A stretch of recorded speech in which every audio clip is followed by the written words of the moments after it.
Elon Musk launches a massive lawsuit against major American brands for working in concert to destroy Twitter.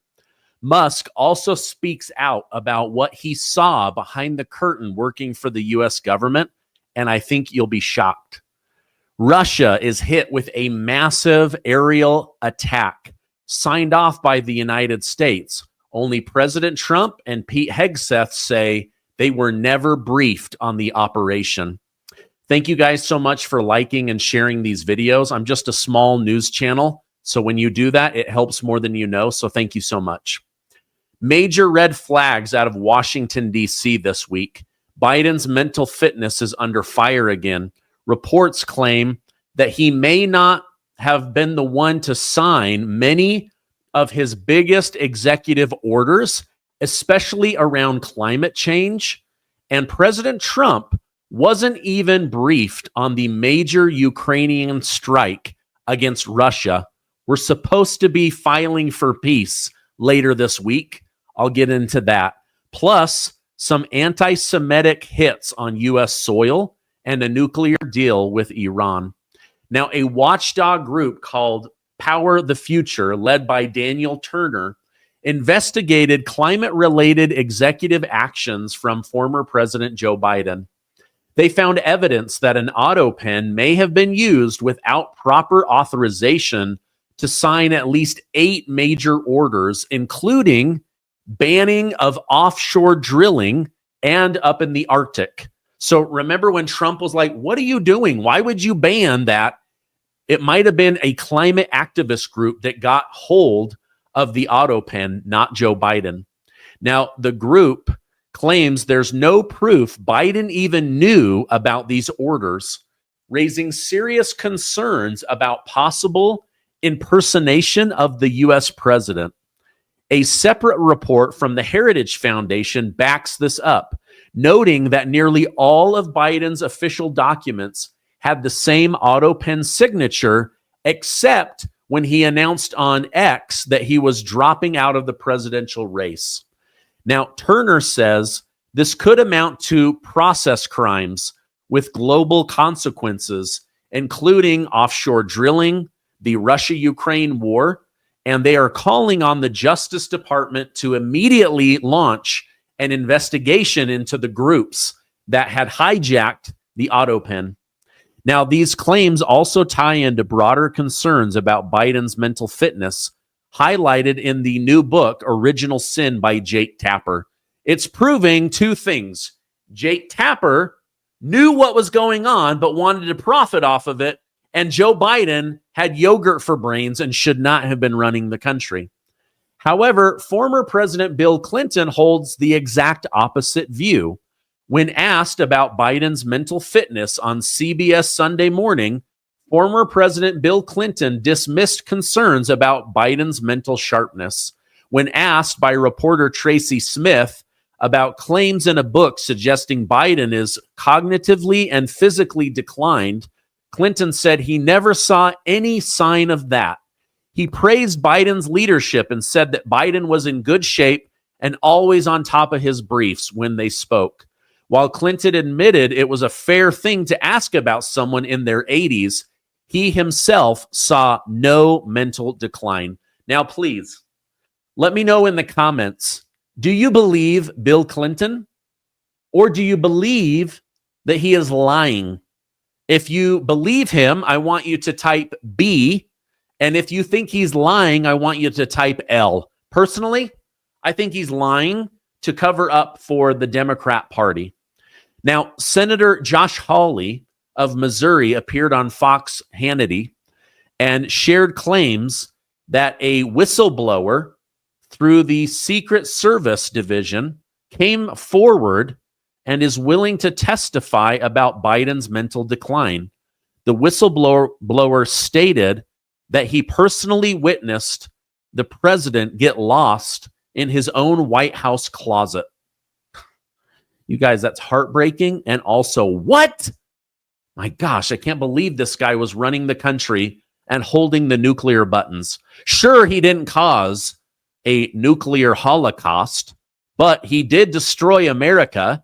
And now President Trump is trying to blow life back into these embers so that they can rise like a phoenix.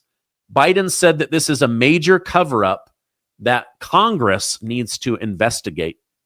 All right, now, Elon Musk, our buddy who saved free speech and likely the government, he's just launched a massive lawsuit after finding out that there were multiple coordinated attacks on him and his new company, Twitter, now X. Elon Musk has launched a high-stakes legal battle against some of the world's largest corporations, accusing them of orchestrating a boycott that cost the social media platform billions and billions of dollars in advertising revenue.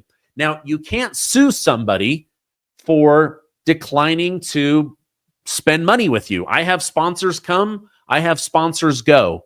But if they work behind the scenes, if they conspire, if they collude, if they work in concert, that's when it becomes an issue.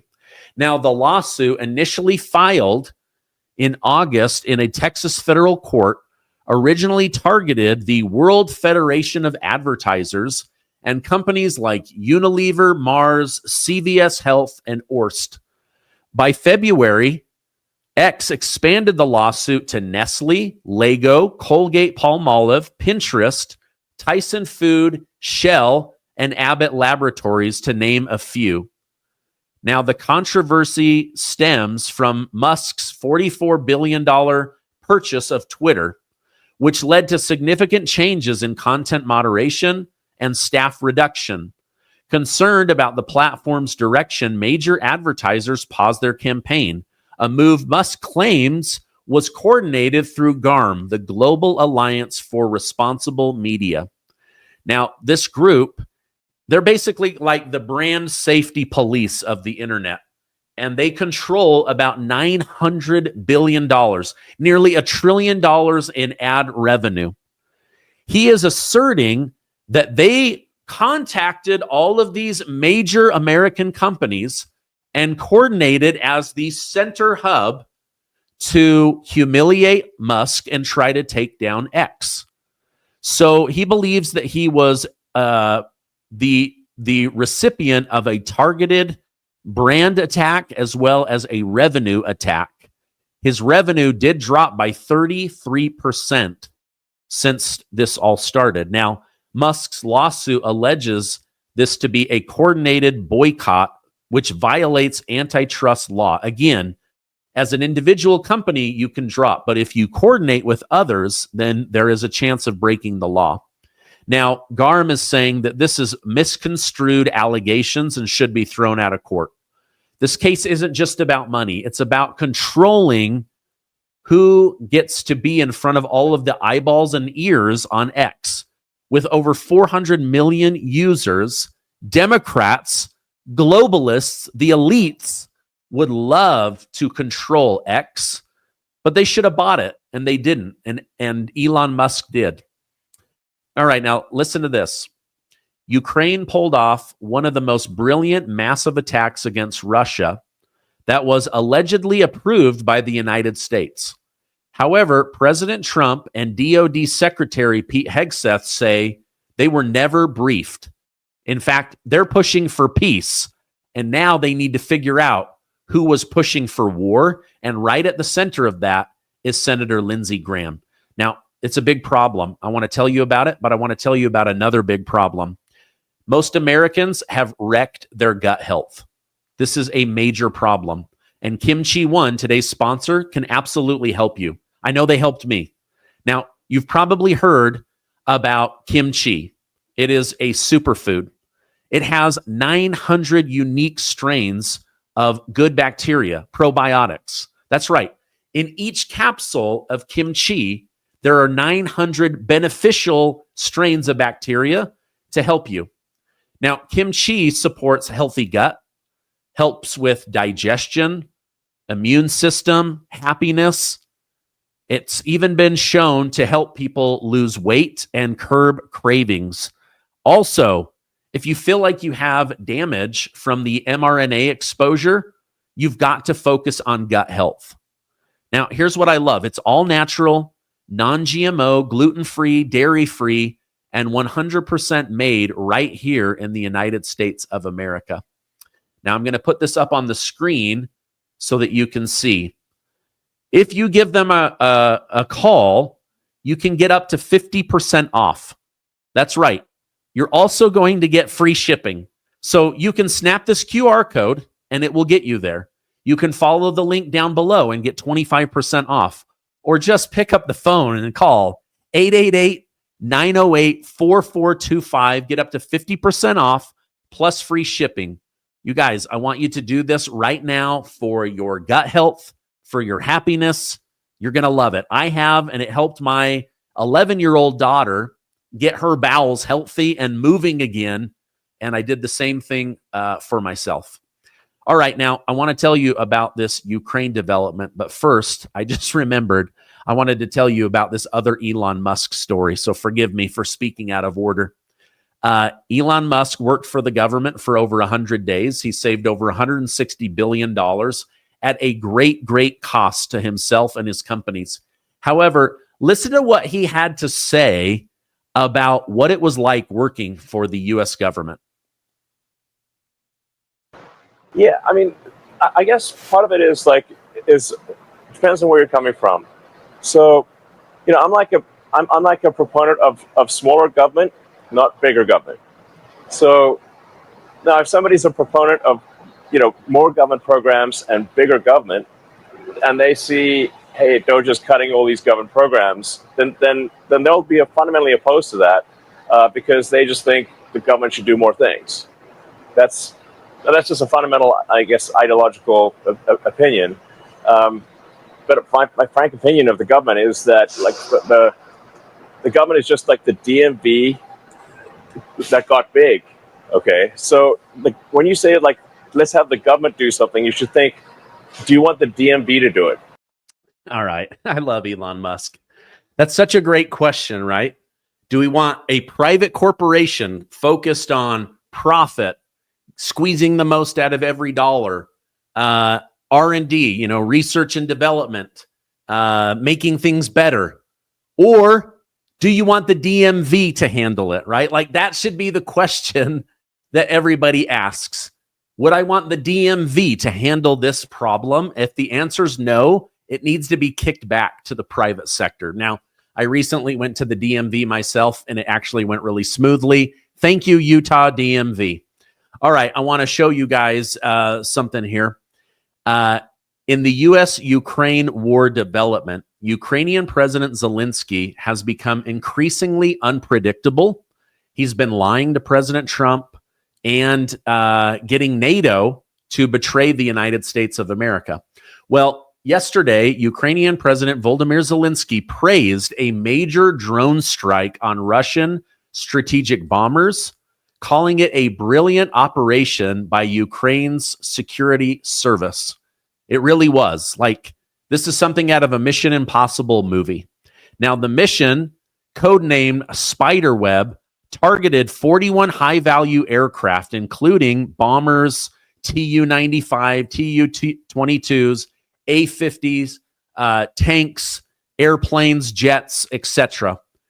The other thing is, it was 2,500 miles away from Ukraine, so deep, deep, deep into Russia. This attack was planned over 18 months.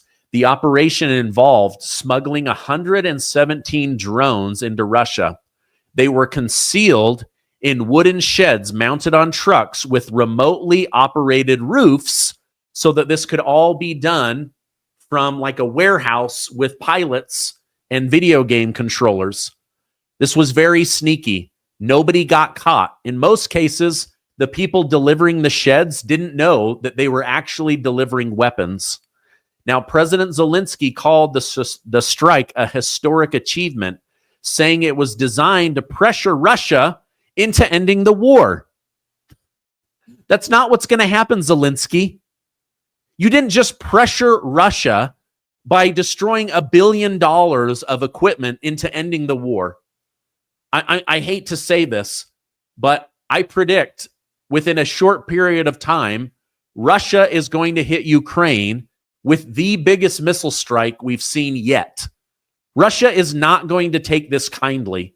And they're not going to say, oh, you know what? They tricked us. They humiliated us on the world stage. They destroyed $1 billion of military equipment. Let's give up. That's not the Russian way. They don't give up. This is how they killed Hitler.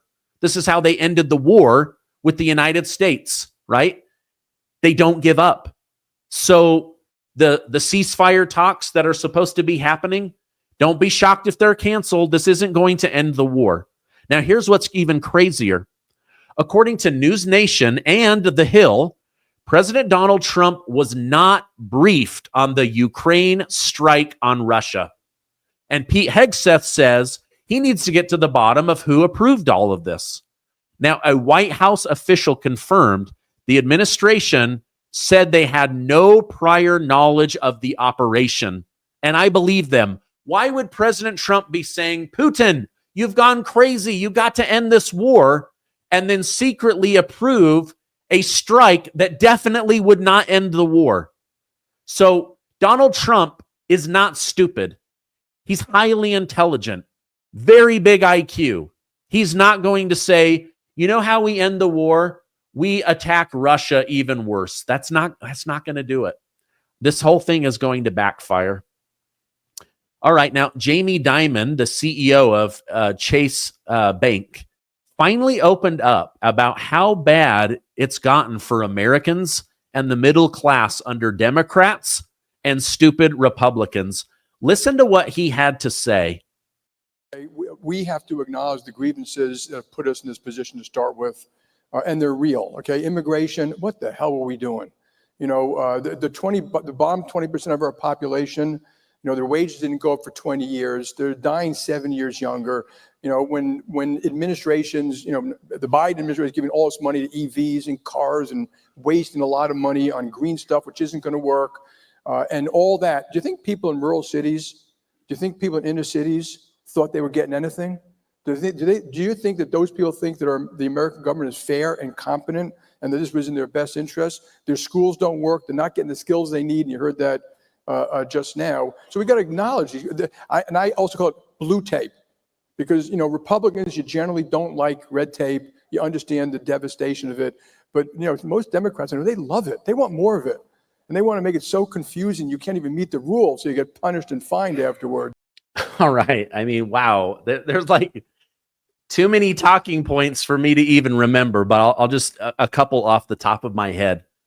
Your cities have gotten worse. Why would anyone in the inner city believe that Democrats and the government had done anything to make their life better? Why would the bottom 20% feel like the government is an ally when their life has gotten worse because of the government? Their paychecks haven't gone up. They can't keep up with inflation. They die 7 years earlier. They can't read. Their schools don't work. They don't have job skills. And yet the Democrats say that this is the Republicans' fault. And the Republicans, they just keep focusing on big business and tax cuts. They're doing what they can. But this is why Donald J. Trump won in a landslide. Everything that Jamie Dimon, EV vehicles aren't going to work, fossil fuel, all of that, everything that he talked about is stuff that Donald Trump is doing for the American people. And now we need Congress, especially the Republicans. While we have the majority, we need them to step in and codify the stuff that Trump is doing. Otherwise, we risk losing elections to the most unpopular group of Democrats in Democrat history. It's crazy. But I was so grateful to hear Jamie Dimon, the CEO of the biggest bank in America, coming out saying, why on earth would American voters think that you've done a good job for them? Their lives have gotten worse. Okay, here's something that got better, but of course, they're robbing Trump of the credit. I swear, some people, they can't see for looking. The Washington Post wrote an article saying there's been a mysterious drop in fentanyl coming across the border. But they don't give any credit to Donald Trump or Tom Homan or Border Patrol or local police or the Department of Homeland Security. They just say, it's a mystery. We don't know why less fentanyl is coming in. We don't know why less people are dying of fentanyl. Seriously, are these people stupid or are they crooked? And they're so desperate to rob Donald Trump of his good idea of shutting down the border that they would literally put out subpar information saying, what a mystery. What a mystery. It would be like this. You know, we took all the transgender men out of women's prisons, and we took all of the male guards out of women's prisons, and mysteriously, none of these women are getting pregnant in prison anymore. Like, hello. It's common sense, but you get it. I'm preaching to the choir. You guys love what President Trump has done on the border. In fact, if you do, will you just type love? I love it. I love what he's done on the border. All right. Now, sadly, over the weekend, a group of Jews were peacefully protesting to bring awareness to the fact that there are still people being held hostage by Hamas. Well, what happened? An Egyptian Muslim guy by the name of Mohammed Sabri Soliman decided to basically torch these people to death with fire. A couple of people died, 8 were injured. He was screaming, "Free Palestine, free Palestine." This is a guy who came into the country under Joe Biden's terrible border policy. He refused to self-deport, and now people have died because of Joe Biden's policies. It's crazy. It's absolutely crazy. All right. President Trump announced that they have sent over an official demand letter to Iran about how to handle their uranium, future wars, and having a nuclear weapon. We'll see how they respond. But now you've got the Abraham Accord Arabic nations like Saudi Arabia and others coming together, trying to put pressure on Iran, saying, give it up. We don't want you guys to have a nuclear weapon, and everything gets better. Maybe we can trade. Your society can get better. You can be a part of the global market again if you do that. All right, that's my update for today. Let me know your thoughts. Lots of big stories with Elon Musk and Trump. This is the one I want to hear from you. What do you think should happen now that we found out about this massive attack from Ukraine onto Russia, and President Trump says, I didn't know anything about it? Dang it, I think it is time to pull their money. Europe will say, we're not going to put up any more money. We want a war, but we want American taxpayers to pay for it. No, we're done. Pull the plug, Trump. Pull the plug. That's my opinion. I want to hear yours. I would also love if you would give this video a like. Hit that subscribe button. We're almost to 2 million amazing truth seekers. All right. I love you guys. Thanks for stopping by, and I will see you on the next video.